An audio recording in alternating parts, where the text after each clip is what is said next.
à tous et bienvenue dans Parlement Hebdo, l'émission qui refait la semaine politique et parlementaire avec à mes côtés Katia Gilder. Bonjour Katia. Bonjour Oriane. Coup d'envoi de l'Euro de football qui se déroule en France pendant un mois. Une compétition qui débute dans un climat social tendu. Grève à la SNCF, chez Air France et conflit des éboueurs.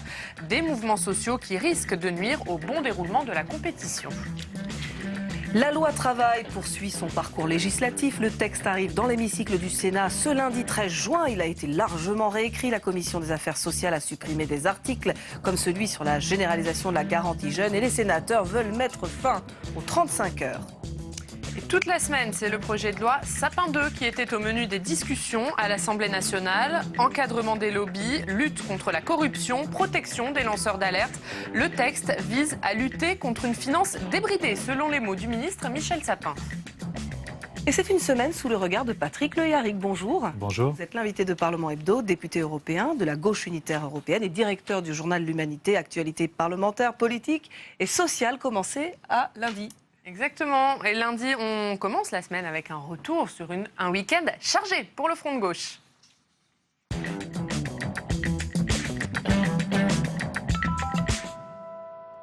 Pierre Laurent d'un côté, Jean-Luc Mélenchon de l'autre. Ils prononçaient tous deux un discours dimanche. Pierre Laurent en clôture du congrès du Parti communiste qui s'est tenu ce week-end et au cours duquel il a été réélu secrétaire national. Et Jean-Luc Mélenchon, lui, à l'occasion du rassemblement de la France insoumise.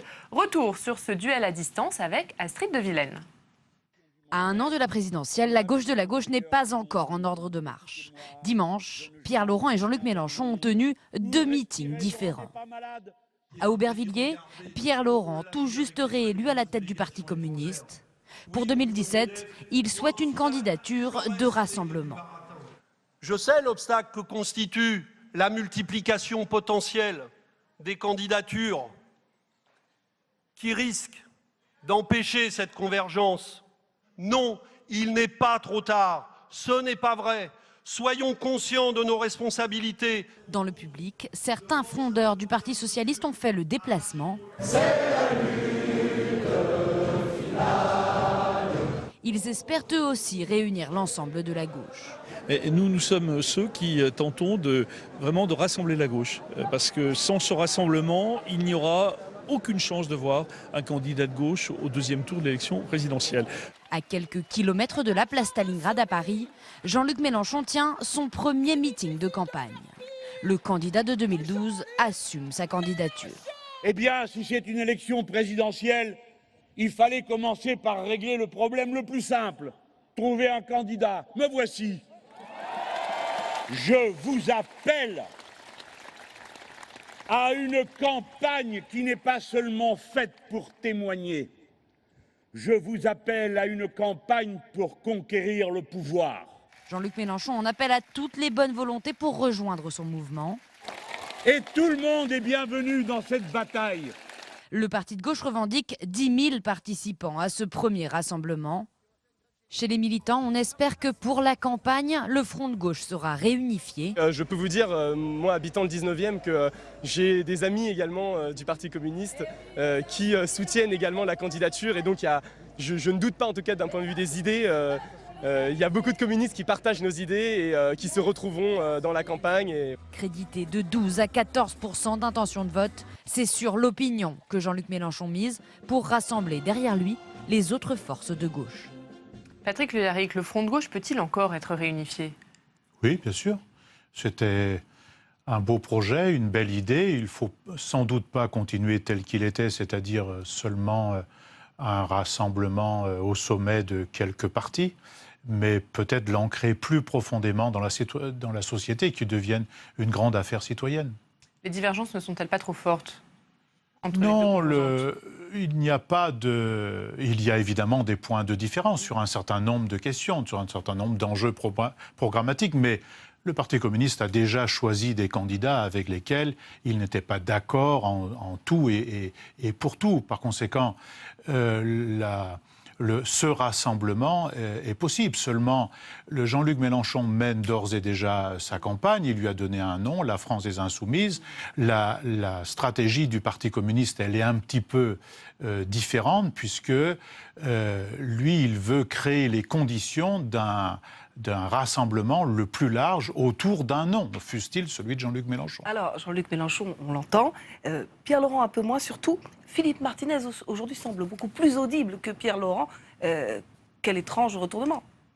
Oh, mais vous savez, la CGT a toujours été audible dans la société. La CGT oui, mais là, beaucoup, a toujours joué des grands rôles dans la société, comme le Parti communiste. Mais oui. En 1936, la CGT a joué un grand rôle. À la Libération, elle a joué un grand rôle, comme en 1968 et à d'autres périodes.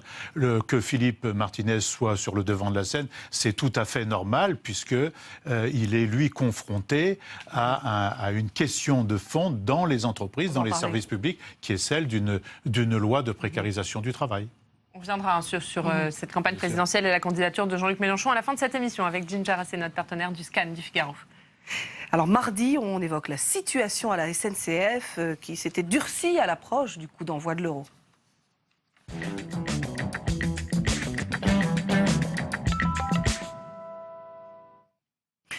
Le gouvernement a donc repris en main les discussions sur l'accord d'entreprise qui prévoit une réorganisation du travail. Les grévistes estiment que la nouvelle convention collective leur fait perdre des droits. Explication avec Alix Pichon. La direction de la SNCF et les syndicats avaient trouvé un compromis, mais il a été refusé par Sudrail et FO.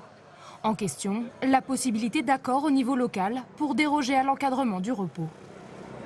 Donc aujourd'hui, si on signe cet accord, c'est valider des années de régression sociale et des conditions de vie et de travail des cheminots. Si Sudrail et FO souhaitent maintenir la pression, la sortie de crise dépend essentiellement de la CGT. Pas de mot d'ordre concernant la mobilisation ce mardi. La CGT cheminot a laissé décider ses syndiqués engagés de la reconduite ou non de la grève. Bien sûr qu'on va reconduire, nous, dans les AG, dès le départ, on l'a dit. Ce qu'on veut, c'est le retrait de la loi travail et le retrait du décret socle à la SNCF, qui est donc le texte qui sert de colonne vertébrale à la régression sociale qu'on veut nous imposer chez les cheminots. Des points de blocage qui subsistent, mais la CGT cheminot a pourtant elle-même expliqué que le projet avait avancé dans le bon sens. Pas de consigne de reprise du travail pour autant, car une ombre plane, celle de la mobilisation contre la loi El Khomri. La SNCF n'est pas directement concernée par la loi travail, mais le 14 juin prochain, une nouvelle journée de mobilisation nationale est prévue. Continuer le bras de fer permettrait à la CGT cheminot d'afficher sa solidarité avec la centrale, tout en confortant sa position de leader syndical. Alors on va revenir sur le contenu de cet accord, mais peut-être une question sur la situation, le coup d'envoi de l'euro qui est donné dans ce contexte-là de blocage. François Hollande a promis qu'il prendrait toutes les mesures nécessaires face aux grèves. Vous vous attendez à des réquisitions ?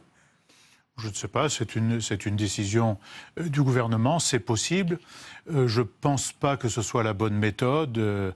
D'une part, une insuffisance de discussion, d'autre part, l'utilisation du 49.3, maintenant des réquisitions, la tentative de passage en force. Je pense qu'il y a d'autres méthodes possibles, notamment celle de la discussion. Et c'est consensuel de la gauche de discuter, d'essayer de trouver une issue quand on a une difficulté comme celle-là. Et là, l'euro a démarré. Il faut bien que la compétition soit assurée, que les supporters soient cheminés. C'est vrai, vous avez raison, mais... je trouve assez curieux ce qui se déchaîne depuis quelques heures, comparé à ce qu'on disait des populations et des travailleurs brésiliens au moment de la Coupe du Monde de foot. Nous étions en France b.a.-ba devant ces travailleurs qui manifestaient, qui protestaient, qui réclamaient que de l'argent qui avait été mis dans les équipements pour la Coupe du Monde de foot soit mise dans la vie quotidienne. Ça, c'était bien, mais ici, ce n'est pas bien quand nos propres salariés sont dans l'action sur une question fondamentale. De notre part, de la part des médias en général et des pouvoirs publics. Sauf que la grève à la SNCF n'a pas de rapport avec la loi travail. À la SNCF, les négociations ont eu lieu, des concessions aussi. Est-ce que la grève a encore un sens ? Non, il y a dans l'accord de la SNCF un rapport entre l'article 2 de la loi travail et un article 39 de ce qui est en discussion d'un règlement à la SNCF qui prévoit précisément le même système d'accord local, d'accord d'entreprise. Et donc, il y a un lien entre tout ça. À ceci s'ajoute ce qui est imposé avec ce qu'on appelle le 4e paquet ferroviaire, qui touche évidemment à notre réseau en général, mais aux conditions de travail des salariés, puisqu'on va mettre les salariés de la SNCF en concurrence avec des salariés du privé, voire d'entreprises étrangères. Et on voit bien donc là ce qui est à l'œuvre. Ce qui est à l'œuvre, c'est une harmonisation, une pression vers le bas du droit du travail. Vous parliez de la concurrence. La SNCF devra faire face à l'ouverture du marché à la concurrence en 2020. Est-ce qu'elle y sera prête sans se moderniser, sans se restructurer? Mais moi, je ne souhaite pas qu'elle soit prête. Je suis contre cette concurrence parce que nous avons besoin d'un grand service public ferroviaire comme nous avons besoin d'un grand service public de l'électricité. Continuer comme nous le faisons aujourd'hui, c'est tenter certes de démolir le statut des cheminots, créer des conditions plus difficiles de travail, plus de fatigue, plus de stress, mais au bout de cela, c'est la sécurité des voyageurs qui sera mise en cause. Par conséquent, moi je ne suis pas d'accord avec la concurrence. Je suis d'accord qu'on crée les conditions que la SNCF, la grande entreprise nationale, elle puisse vivre, elle puisse être désendettée et elle puisse se moderniser. Et nous en avons besoin tous. Il y a tellement de travail, tellement de trains à réparer, tellement de wagons nouveaux à mettre sur les rails que nous en avons besoin tous. Alors, je vous propose d'entendre votre point de vue sur un autre sujet, la loi Sapin 2, qui était en discussion à l'Assemblée nationale. Une loi qui vise à lutter contre la corruption dans certaines entreprises, à moderniser la vie économique et encore à encadrer les salaires des patrons des entreprises et aussi à mieux protéger les lanceurs d'alerte. On en parle justement avec Stéphanie Despierres. François Hollande l'avait promis, Michel Sapin leur a laissé la main. Les députés ont élaboré un véritable statut pour les lanceurs d'alerte. Désormais, il y a une définition. Un lanceur d'alerte, c'est la personne qui relève ou témoigne de bonne foi d'un crime ou d'un délit, de manquements graves à la loi ou au règlement, ou de faits présentant des risques graves pour l'environnement, la santé ou la sécurité publique. Les députés précisent qu'il exerce son droit d'alerte sans espoir d'avantage propre ni volonté de nuire à autrui. Il y a aussi une protection pour les lanceurs d'alerte. Même s'il divulgue des informations couvertes par le secret professionnel, le lanceur d'alerte ne pourra pas être poursuivi devant les tribunaux. Son anonymat sera garanti ainsi que celui des personnes mises en cause. L'État devra le protéger face aux éventuelles représailles dans son milieu professionnel. L'État pourra avancer ou rembourser ses frais de justice et peut-être même l'indemniser.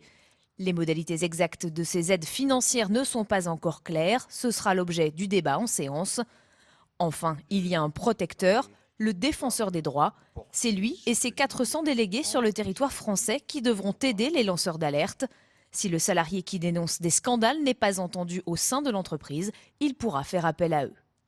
Patrick Leriaric, les lanceurs d'alerte, c'est un sujet très présent, aussi bien au niveau français qu'européen. Est-ce que pour vous, c'est une bonne chose de confier la protection des lanceurs d'alerte à l'État, aux défenseurs des droits? Alors, une petite remarque préalable, c'est que la discussion sur la loi Sapin, elle montre qu'on peut faire autrement. Elle montre que le Parlement peut avoir le pouvoir, puisqu'il a pu travailler tranquillement à amender et améliorer le texte, à la différence de la loi de précarisation du travail. Ça veut dire que c'est possible. Donc, oui, là, c'est une bonne méthode. Maintenant, sur le contenu, oui. Qui rassemblait plus la gauche que la loi travail. C'est vrai, mais nous sommes la gauche. Et donc, il y a une majorité de gens qui ont élu un président qui est issu de la gauche. Donc ça, c'est une bonne loi de gauche. Issu de la gauche. Ce que font les députés actuellement, du point de vue de la méthode, c'est mieux. Deuxièmement, dans le contenu, sur les deux premiers versants que vous avez énumérés, c'est bien. Les lanceurs d'alerte, la loi, elle va bien plus loin que la directive européenne et elle peut être, par rapport à la directive européenne, si la directive européenne n'a pas le primat sur notre droit français, ils seront mieux protégés. Et donc ça, c'est positif. Les députés, en revanche, ont rendu contraignant le vote des actionnaires sur la rémunération des patrons, mais n'ont pas voté l'encadrement de ces rémunérations. Vous le regrettez ? Oui. Moi, je pense que ce qui était proposé initialement était un premier pas. Moi, évidemment, je suis pour un écrasement beaucoup plus important, de 1 à 20. Je suis même pour de 1 à 4, de 1 à 6 même. De 1 à 6 fois... Si vous voulez... Voilà, le plus petit salaire de l'entreprise. L'écart entre le plus petit salaire et le plus grand. Et le plus grand dans l'entreprise. Je suis plutôt pour ça parce qu'il est urgent de revenir à de la justice dans notre pays. L'ingénieur, celui qui découvre une molécule, celui qui est dans le laboratoire, comme l'ouvrier qui produit, il a autant de valeur que celui qui gère et qui dirige l'entreprise. Alors en réaction à l'affaire Cahuzac, Bercy créé en février 2014 le parquet national financier. Un parquet qui traite aujourd'hui de dossiers emblématiques comme les Panama Papers, la corruption à la FIFA ou encore la fraude fiscale de Google. Mais il dispose pour cela de moyens limités. Des sénateurs se sont rendus sur place mardi. Marie Brémaud les a suivis. 15 magistrats pour 358 affaires tentaculaires, une équation quasi impossible à résoudre selon la procureure en chef du parquet national financier. Nous sommes saisis de tous les dossiers de fraude fiscale aggravée à dimension internationale qui comportent des éléments d'extranéité, c'est-à-dire dont les schémas sont complexes avec le recours à des sociétés offshore. Traquer les millions d'euros à travers le monde, analyser les milliers de données informatiques, le parquet financier français apparaît dès lors sous-dimensionné. À titre de comparaison, l'équivalent de cette institution au Royaume-Uni, le Serious Fraud Office, dispose de 480 personnes, comprenant des enquêteurs, des juristes et des experts. Une situation à laquelle s'intéresse de très près la commission des finances du Sénat, qui s'est rendue dans les locaux parisiens du parquet financier. C'est un soutien de la commission des finances du Sénat, parce qu'elle s'intéresse à la question de la fraude fiscale, pour une raison toute simple. Nous avons une espèce de mission qui est de veiller à l'équilibre des finances publiques. Donc nous voulons trouver de l'argent. Les enjeux ici sont multiples, judiciaires, technologiques, mais également éminemment politiques. Le gouvernement, depuis l'affaire Cahuzac, a fait de la lutte contre l'évasion fiscale son cheval de bataille. Une bataille qui pourrait s'avérer des plus rentables. Patrick Huillary, qu'est-ce qu'il faut renforcer les moyens de ce parquet national financier? Oui, il faut renforcer tous les moyens qu'on peut aujourd'hui activer, et même ceux qu'on peut créer, pour faire cesser cette évasion et cette fraude fiscale.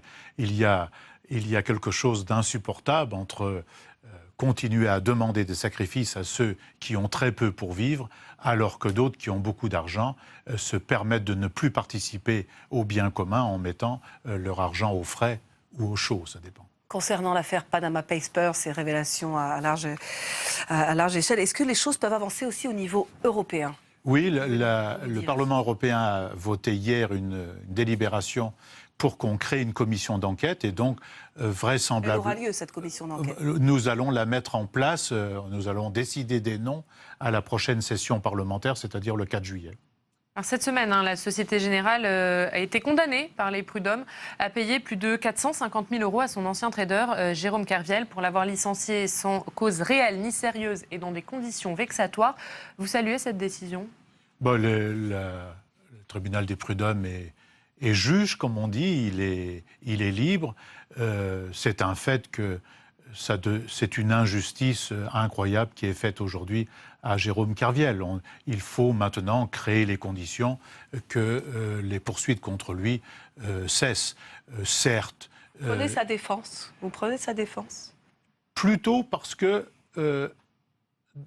je ne prends pas la défense du système du trading, parce que je suis, moi, pour un autre système, mais dès lors qu'il est salarié de ce système et qu'on lui a demandé de faire de l'argent avec de l'argent, la responsabilité première, c'est celle de l'employeur vraisemblablement, mais peut-être plus généralement, c'est celle d'un système qui permet ça, c'est-à-dire on fabrique de l'argent sans production, et c'est ça qui est le plus condamnable. Je crois que c'est ce procès-là, en tout cas ce débat-là, qu'on devrait avoir aujourd'hui.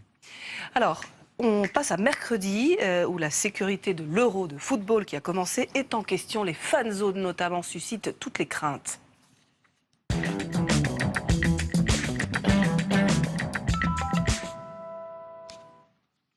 Bernard Cazeneuve était devant la représentation nationale aux côtés d'Alain Juppé en qualité de président de l'association des villes hôtes de l'Euro.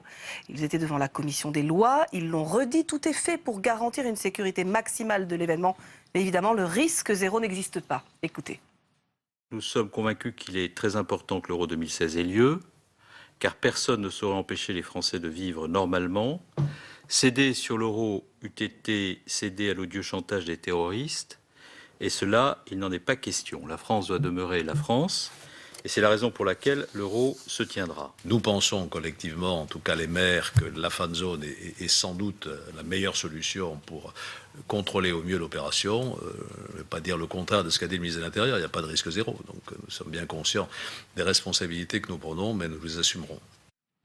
90 000 policiers et gendarmes mobilisés, réservistes rappelés. En même temps, il n'y a pas de risque zéro, vient de dire Alain Juppé. Est-ce que le gouvernement, pour vous, a mis le paquet pour garantir une sécurité maximale? Est-ce que c'est suffisant? Oui, je pense qu'il a fait des efforts considérables pour sécuriser cette grande manifestation qui va être regardée d'un peu partout. Maintenant, sur le sujet précis des fan zones, peut-être qu'on aurait pu trouver d'autres méthodes, donner plus de responsabilités aux clubs sportifs, aux associations locales, au lieu que ce soit les grands marchands du temple qui viennent vendre leurs produits dans les fan zones. Vous pensez que c'est pour ça que ces fan zones ont été maintenues, pour des raisons économiques? Je ne saurais pas dire, mais puisque vous posez la question, ça me fait réfléchir. C'est vous qui l'avez dit. Le gouvernement prend-il du coup un risque en ayant décidé de maintenir coûte que coûte ces fan zones? C'est qui prend un risque? De toute façon, il y a un risque. Il y a toujours des risques. N'importe quel rassemblement, aujourd'hui, il y a des risques. Mais d'un autre côté, il faut bien créer les conditions pour que les gens puissent assister ensemble à des matchs, communier ensemble aux victoires françaises, je l'espère, peut-être d'autres. Et c'est pas mal que les gens puissent se rassembler, discuter, faire la fête ensemble. Alors mercredi, au Sénat, c'est Patrick Drahi qui était auditionné par la Commission des affaires économiques. Le patron de SFR Numéricable, qui a la parole rare, a répondu avec un sens de la formule particulier aux questions des sénateurs. Julie Hulin. Patrick Drahi, à la tête d'Altis, 55 000 personnes, 60 millions de clients à travers le monde. Discret, mais fier de ses choix et de sa réussite. Un patron qui a choisi de vivre en Suisse et qui assume. C'est parce que c'est très compliqué de faire du business en France. C'est ça la réalité. Tout à l'heure, vous disiez c'est super, tu as créé ton entreprise, etc. Mais je peux vous dire, le parcours du combattant pour créer une SARL au capital de 50 000 francs, quand on est monsieur personne. Hein. L'entrepreneur, c'est le gars qui veut avancer vite, pas lentement. Donc c'est pour ça que mes sociétés de tête sont à l'étranger. Interpellé sur les impôts, le milliardaire réagit. Oui, SFR paie tous ses impôts en France. Quant à l'optimisation fiscale... Quelqu'un qui habite en France, qui a un compte en Suisse non déclaré, c'est de la fraude fiscale. Quelqu'un qui habite n'importe où dans le monde et qui, sur la base des lois fiscales du pays, optimise sa fiscalité, c'est quelqu'un de malin. Mais je ne pense pas qu'il y ait quelqu'un dans la salle qui, quand il remplit sa déclaration d'impôt, essaie de payer plus que ce qu'il a à payer. Je ne crois pas. Peut-être s'il veut souscrire au fan club. Patrick Drahi qui a affirmé ce matin ne pas avoir l'intention de jouer un rôle actif pour réactiver une consolidation des télécoms en France. Alors Patrick Liaric, vous avez entendu quelques extraits de cette audition de Patrick Drahi. Que pensez-vous de sa personnalité? D'abord, on n'est pas obligé de vivre à Genève pour être un grand capitaine d'industrie. Nous avons de grands capitaines d'industrie en France qui ont réussi, qui ont participé au développement du pays et à la création d'emplois sans habiter Genève et sans cacher leur argent à droite ou à gauche. Alors il a dit que c'était compliqué d'investir en France quand on débutait avec 50 000 francs, comme c'était son cas. Est-ce que c'est compliqué d'investir en France au début? Non, ça c'est une fable, ça. Il y a des gens qui, aujourd'hui encore, investissent dans notre pays et qui réussissent, qui ont des succès, qui même dégagent des profits, qui pourraient répartir peut-être mieux. Mais ça, ce n'est pas vrai. Ce n'est pas vrai qu'on ne peut pas réussir. Alors, Patrick Drahi met en place un nouveau modèle économique de regroupement des médias et des télécoms. Vous qui êtes directeur de l'Humanité, est-ce que, selon vous, c'est par là que passe l'avenir de la presse ? J'ai un gros problème avec ça, parce que lui, maintenant, il vient de faire une manipulation de son capital avec sa holding Altis Media qui détenait 20 journaux. Il vient de tout passer sous la coupole de SFR, si on veut. Et il compte avec ça offrir ce bouquet de presse avec l'abonnement téléphonique. Mais ça va poser beaucoup de questions. Parce que demain, notre métier de journaliste, il sera donc jugé à partir du buzz que nous allons faire. Et donc, on ne fera plus des émissions citoyennes comme vous êtes en train de le faire. On va dire, ça se voit pas assez, donc il faut un autre modèle, il faut écrire autrement, il faut qu'on uniformise encore plus l'information, qu'on l'abaisse vers le bas. Deuxièmement, il a un modèle économique donc qui va utiliser le travail, la création, l'intelligence des journalistes et le traitement de l'information pour les mettre dans ces canaux téléphoniques. Et voilà que maintenant, il veut, sur une partie de l'abonnement téléphonique qu'il va considérer comme un abonnement aux journaux, il veut bénéficier d'un taux de TVA à 2,1%. Vous savez, il n'y a pas besoin d'habiter à Genève pour faire ce détournement de TVA qui, paraît-il, va lui rapporter 350 millions d'euros supplémentaires. Est-ce que selon vous, il y a un risque pour l'indépendance de la presse ? Oui, il y a déjà un risque sérieux pour l'indépendance de la presse. Il ne suffit pas d'avoir un pluralisme de titres. Si on ne crée pas les conditions pour aider des rédactions indépendantes qui traitent à partir de leur option éditoriale, évidemment, à partir de leur opinion, ça il faut le respecter jusqu'au bout. Si on ne respecte pas ça, on aura une uniformisation et des journalistes qui seront peu ou prou moins indépendants, moins libres de faire ce qu'ils veulent. Alors, Patrick Le Yarrick, on va avancer, on va retourner à l'actualité politique, puisque Manuel Valls a tenu meeting avec la volonté de resserrer les rangs de la majorité. Meeting intitulé « Loi travail face aux régressions de la droite sénatoriale, défendons le progrès social ». Quentin Calmet était sur place. Objectif ce soir, défendre coûte que coûte la loi travail et remobiliser les socialistes pris par le doute.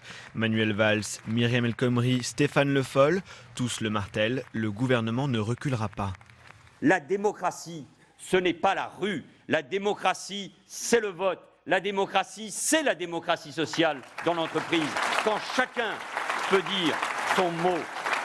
Dans quelques jours, la loi sera examinée par le Sénat à majorité de droite. L'occasion de ce meeting, c'est donc aussi de marquer sa différence avec les Républicains. Le problème de la France, c'est la droite.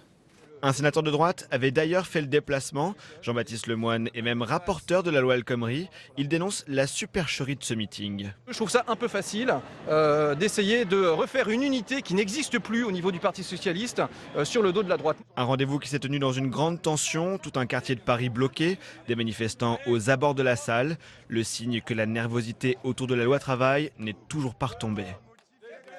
Voilà, et on a donc vu que le co-rapporteur du projet de loi pour la droite sénatoriale, Jean-Baptiste Lemoyne, s'est déplacé chez les socialistes pour montrer le retournement de la majorité.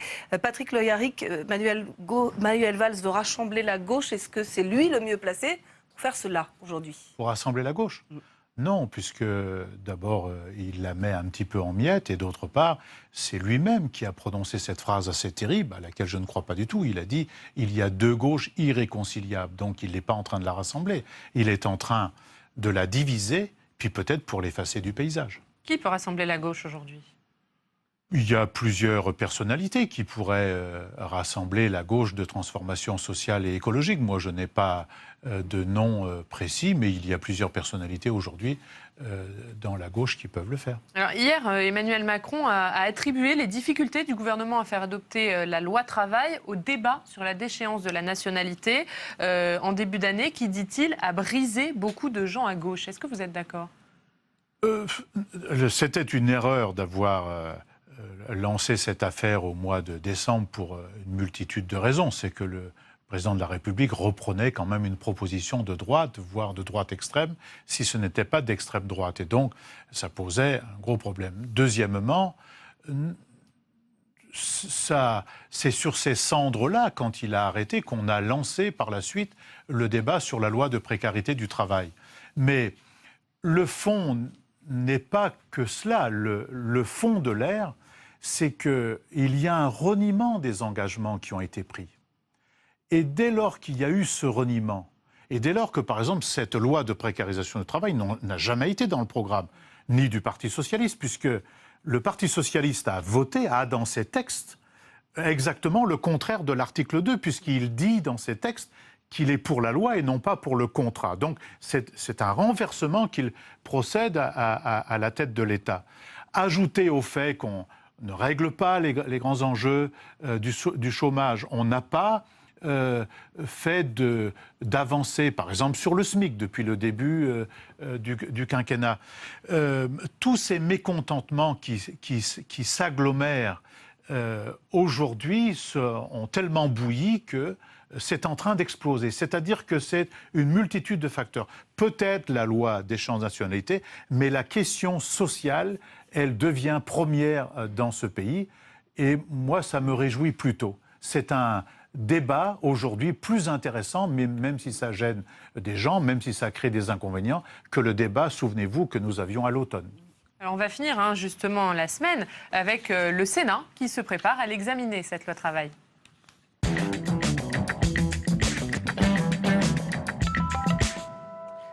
La majorité sénatoriale de droite qui a réécrit le projet de loi travail, revenant plutôt à la première version du texte présenté par Manuel Valls, voire en allant encore plus loin dans les mesures libérales. Julie Hulin. Dans un climat de fronde sociale qui se prolonge, pour la loi travail, l'heure est à la séance publique au Sénat, où seront étudiés pas moins de 900 amendements et 2 motions communistes. Sur la table, le texte amendé par la majorité sénatoriale de droite. Plus souple selon eux, plus libéral pour d'autres. C'est un texte où il y a effectivement plus de souplesse dans un certain nombre de domaines pour les entreprises, notamment les PME qui étaient les grandes oubliées du texte, mais en même temps également où on met plus de retour aux salariés. La commission chargée de relire le texte a supprimé 12 articles. Fini la généralisation de la garantie jeune qui permet le versement d'une allocation de 461 € par mois. Fini également la référence aux 35 heures. Le nombre d'heures travaillées sera décidé par accord d'entreprise. En revanche, le Sénat a conservé le principe de la hiérarchie des normes et réintroduit la mesure de plafonnement des indemnités de licenciement au prud'homme. Un retour en arrière selon la gauche qui souhaite profiter des débats pour clarifier ses intentions. Le Sénat va être l'occasion de poursuivre ce débat, non pas entre nous, mais avec les Français. Et donc mon travail, comme ceux de mes collègues du groupe socialiste, c'est de faire la pédagogie de la réforme. C'est pas de polémiquer, c'est de débattre. Faire de la pédagogie pour apaiser les tensions et patienter. Car si Manuel Valls s'est dit ouvert aux propositions du Sénat, c'est sans aucun doute le 49.3 qui aura le dernier mot à l'Assemblée nationale. Patrick Léry, quand vous lisez le texte du Sénat, qu'est-ce que vous vous dites? Que finalement le projet de loi de Manuel Valls n'est pas si mal? C'est moins mauvais que si c'était pire, c'est ça que vous voulez me faire dire. Non, il était évident que le Sénat allait revenir aux dispositions les plus négatives, voire aggravées. Mais ce n'est pas parce que on a ces modifications très régressives que la loi telle qu'elle a été adoptée par le 49.3 est acceptable. On ne peut pas jouer avec ça. Vous pensez justement que le gouvernement va une nouvelle fois passer en force en utilisant l'article 49.3 en deuxième lecture? Non, moi je ne souhaite pas. Moi je souhaite qu'on fasse une pause, qu'il y ait une discussion, qu'on regarde les problèmes qui sont en suspens et qu'on revienne. Moi j'ai une proposition très simple. Le président de la République, quand il était candidat, avait repris une proposition de la CGT qui est celle de la sécurisation des parcours professionnels. Eh bien, qu'on reparte de ça et que la coquille vide du compte personnel d'activité aujourd'hui, on l'alimente à partir de ce projet-là qui est une avancée considérable dans le moment que nous connaissons. La discussion, elle s'engage là entre le gouvernement et les syndicats. Myriam El Khomri rencontrera vendredi prochain Philippe Martinez, très bien. leader de la CGT. C'est une bonne chose? Très bien. Est-ce que selon vous, on va vers une réécriture de l'article 2, par exemple? Il y aura sans doute des modifications qui devraient permettre de tenir compte du fait qu'on ne peut pas avoir une loi par entreprise. Que la tradition française et la tradition de la gauche française, c'est la loi qui protège le faible. Et dès lors que la loi protège le faible, c'est une loi pour tout le monde. Il n'y a pas une loi en Lozère, une autre en Seine-Saint-Denis et une autre à Lille. Est-ce que vous pensez que cette loi peut être adoptée et appliquée en pleine année présidentielle? Oh, vous savez, entre le vote d'une loi et puis les décrets d'application, Oui, vous savez, il y a toujours du temps qui se passe. Et donc, c'est pour ça que... Il renverrait les choses à la Saint-Glinglin, peut-être. Non, mais peut-être que c'est bien. Si la gauche de transformation sociale et écologique avait un candidat élu, nous ferions une très bonne loi qu'on pourrait appeler travail cette fois-là. Alors on va parler d'Europe avec la question à la une. Les Britanniques vont-ils ou non choisir de quitter l'Union européenne? Question inédite et l'incertitude qui domine jusqu'au 23 juin avec le référendum. David Cameron et l'eurosceptique Nigel Farage ont débattu cette semaine sur la chaîne britannique ITV. Débat retransmis en direct sur notre antenne que vous avez pu suivre. Alors Patrick Le Yarrick, êtes-vous plutôt Cameron ou Farage? Un Brexit peut-il être salutaire pour l'Europe? J'ai regardé l'autre soir ce débat sur votre chaîne. Très décevant, hein, très petit. Non, ce que je constate, c'est qu'on a donné à M. Cameron ce qu'on a refusé cet été à M. Tsipras. Deuxièmement, pour que M. Cameron puisse faire ce référendum et qu'il puisse le gagner, on lui a fait de nouvelles exemptions. Donc je ne suis ni l'un ni l'autre. Je suis pour une transformation progressiste extrêmement profonde de la construction européenne. Et si les Britanniques sortent demain de l'Union européenne, vous pensez que c'est le Big Bang en Europe? Non, je ne crois pas. Je ne crois que ça va ouvrir un débat de fond. Ça veut dire aussi qu'il nous faudra... c'est une bonne chose pour vous? Comment? Ça peut être une bonne chose? Non, je ne crois pas. Je ne crois pas que ce soit une bonne chose. Moi, je ne suis pas pour la stratégie de la terre brûlée. Je suis pour écouter les syndicats. 7 syndicats au Royaume-Uni, le Parti travailliste, dont notre ami M. Corbyn, les Écossais, le Pays de Galles, les Irlandais qui sont contre la sortie parce qu'ils savent ce qu'ils vont perdre. Mais par contre, ce n'est pas soit la thèse de Cameron, soit le statu quo. L'enjeu fondamental, c'est comment qu'on peut transformer et qu'on va vers une Europe plus démocratique et une Europe qui va enfin vers un dessein social. Patrick Le Yarrick, Jim Jarassé nous a rejoint sur ce plateau. C'est l'heure tout de suite de la loupe du scan.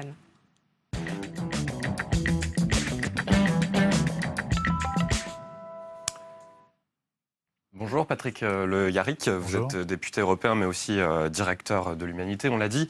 Votre journal a été le seul quotidien national à paraître le 26 mai dernier puisqu'il a été le seul à accepter la parution d'un communiqué, d'un tract de la CGT contre la loi travail. Le syndicat a bloqué l'impression des autres journaux. Est-ce que vous pensez que cette méthode est correcte? Est-ce que c'est une bonne méthode? Mais pas plus que pour les syndicats des travailleurs du LIF, pas plus que ceux des éboueurs ou de la SNCF. Moi, je n'ai à prendre parti, je n'ai à prendre position sur les méthodes d'action. Quand je ne suis pas patron, je suis directeur du journal, comme vous avez vous-même un propre directeur, qui n'est pas non plus patron, je ne l'appelle pas patron, je l'appelle collègue. Et donc, ils choisissent leur méthode. Quant à la publication du texte de Philippe Martinez, il n'y avait pas de raison que nous ne publiions pas ce texte, puisque Philippe Martinez, il est régulièrement interviewé dans le journal, les délégués CGT et d'autres syndicalistes ont des tribunes dans le journal, donc nous n'avions pas raison de le refuser. Vous êtes aussi président de l'association pour le pluralisme de la presse, je crois. Est-ce qu'il n'y a pas justement une rupture de ce principe de pluralisme quand il n'y a qu'un seul quotidien qui paraît et que les autres sont bloqués? Ah si, il y a une rupture de pluralisme, ce n'est pas une bonne chose qu'il n'y ait qu'un seul journal dans les kiosques. Moi, je souhaite non pas 10 journaux ou 11 journaux nationaux dans les kiosques, mais j'en souhaiterais 40. Beaucoup plus. Voilà. Très bien. Vous avez dit tout à l'heure en début d'émission que le rassemblement du front de gauche, si on peut encore l'appeler comme ça, était toujours possible. Ça passe par quoi? Ça passe peut-être par le soutien des communistes à la candidature de Jean-Luc Mélenchon? C'est envisageable, ça? Ça passe par le travail qui est engagé, ce que j'ai expliqué tout à l'heure, c'est-à-dire le Parti communiste a décidé de faire une grande consultation auprès de 500 ou 600 000 personnes sur ce à quoi aspirent les gens. Nous en avons bien une idée, mais nous voulons avoir ce débat avec eux. Programmatique, pas que programmatique, c'est-à-dire il peut y avoir... L'élection à la présidence de la République, moi je pense qu'un candidat à la présidence de la République doit avoir un dessein pour la France. Mais pas pour 5 ans, plutôt pour 50 ans. La question des élections législatives, après, c'est un programme de législature. Et donc il faut avoir une vision d'avenir du pays et tirer le pays vers là. Et le Parti communiste compte, à fin du mois de septembre, proposer ce qu'il appelle un pacte d'engagement commun à partir de cette consultation-là, et qui va converger, puisque c'est votre question, qui convergera vraisemblablement avec un certain nombre de choses que propose Jean-Luc Mélenchon lui-même. Donc vous fermez absolument pas la porte à un rapprochement en vue de la présidentielle avec Jean-Luc Mélenchon? Non, le débat aujourd'hui, et le débat qu'a lancé Pierre Laurent depuis plusieurs mois, il est un débat qui porte sur la question pour un candidat de la transformation sociale, de gagner l'élection présidentielle et de gagner les élections législatives, d'avoir une autre majorité au Parlement. C'est ça le débat. Et donc tout son effort, il consiste à rechercher les conditions d'une telle candidature. Mais cette candidature peut être Jean-Luc Mélenchon. Si toutes ces forces qui aujourd'hui se réclament d'un changement véritable, se réclament vraiment du côté gauche, eh bien si toutes les forces se retrouvent dans la candidature de Jean-Luc Mélenchon, ça peut être... Jean-Luc Mélenchon, il refuse, il l'a déjà dit plusieurs fois, le principe de la primaire à gauche que le PCF, lui, soutient ou soutenait. En tout cas, est-ce que vous pensez que cette primaire, elle a encore ses chances? Non. Le Parti communiste, contrairement à ses traditions et son histoire, début janvier, quand s'est posé la question de la primaire, le jour même, le soir même, lors de ses vœux, Pierre Laurent a dit que ce n'était pas sa culture, mais qu'il ouvrait la porte. Les choses ont beaucoup changé depuis.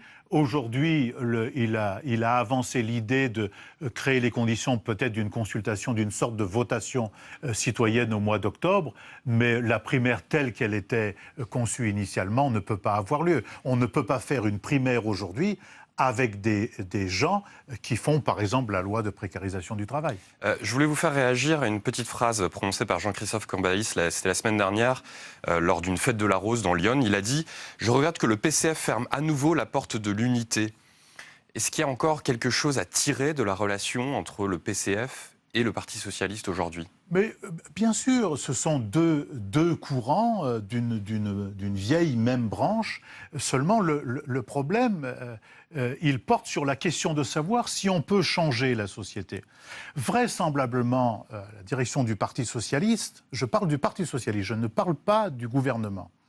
À la direction du Parti socialiste, vraisemblablement, depuis plusieurs années, on pense qu'il faut s'aligner sur le Parti socialiste européen et on considère que, dans le cadre de la mondialisation actuelle, vaut mieux s'adapter.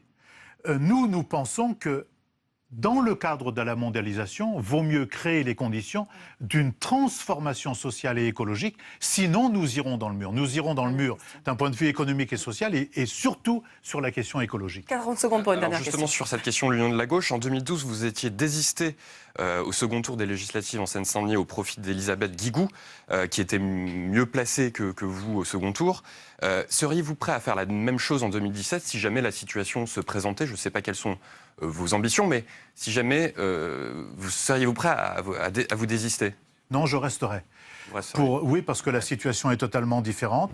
D'abord, je constate que dans une élection départementale partielle à Allonne, Le Mans, mes amis sont en tête. Nous avons fait un ticket écologiste et mon ami le maire d'Allonne, les candidats socialistes restent... Il n'y a pas de candidat de droite ni d'extrême droite au second tour. Mais là, à Aubervilliers, il n'y en avait pas non plus. D'accord. À Aubervilliers, il n'y en avait pas non plus. Mais aujourd'hui, dans les conditions d'aujourd'hui, vu ce que Madame la députée vote au Parlement, je n'ai pas de point d'accord et je resterai vraisemblablement. Merci beaucoup, merci Jim, merci Patrick Le Yarrick d'avoir refait la semaine politique et parlementaire avec nous. Et merci à vous de votre fidélité et on se retrouve la semaine prochaine sur LCP Public Sénat. Bye bye.